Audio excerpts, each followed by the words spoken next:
நீங்க சொன்ன மாதிரி தேர்தலுக்கு பிந்தைய நாம சேர்ந்து பயணம் போகலாம் அப்படிங்கிறதுக்கான ஒரு முயற்சியா? பாஜகவை கைட்டி விட்டு விடலாம், எடப்பாடி பழனிசாமி போகலாம், கற்பனை கதை எழுதலாம், தொடர் கதை எழுதலாம். நான் தினத்தந்தியில பார்த்துருந்தேன், நான் சின்ன பையனாகச்சு 7வது படிக்கச்செல்லாம் கன்னித்தீவுன்னு வரும், இன்னும் வந்துட்டே இருக்குது. அது அந்த மாதிரி ரப்பு இருக்கிற மாதிரி இழுத்துட்டே போலாம்.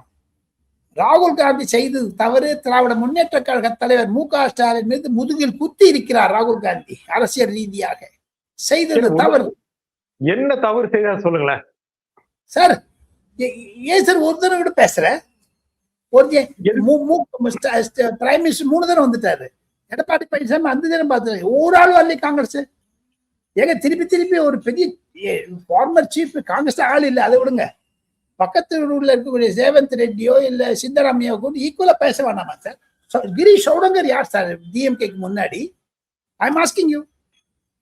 இப்ப நாளைக்கே இப்ப வந்து நீங்க நிஜந்தன் ஒரு 40 வருஷமா இருக்கீங்க ஜேர்னலிசத்துல, நான் 40 வருஷமா இருக்கேன். பூசா வந்தா போலான்னு இல்லையா? அப்படிக்குன்னு ஒரு மரியாதை இருக்குல்ல.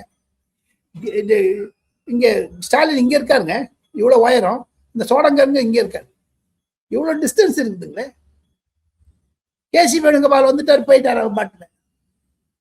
எங்க ஒரு ஃபார்மர் சீஃப் மினிஸ்டர் அசோக் கெஹ்லோட்டோ, குலாம் நபி ஆசாதோ, முன்னெல்லாம் வந்து திக்விஜய் சிங் மாதிரி யாரோ ஒருத்தர் வருவாங்க டாப் லீடர்ஸ்.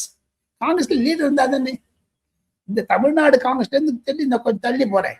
நேற்று டெல்லியில் ஒரு பூகம்பம் வந்தது, பெரிய பூகம்பம்.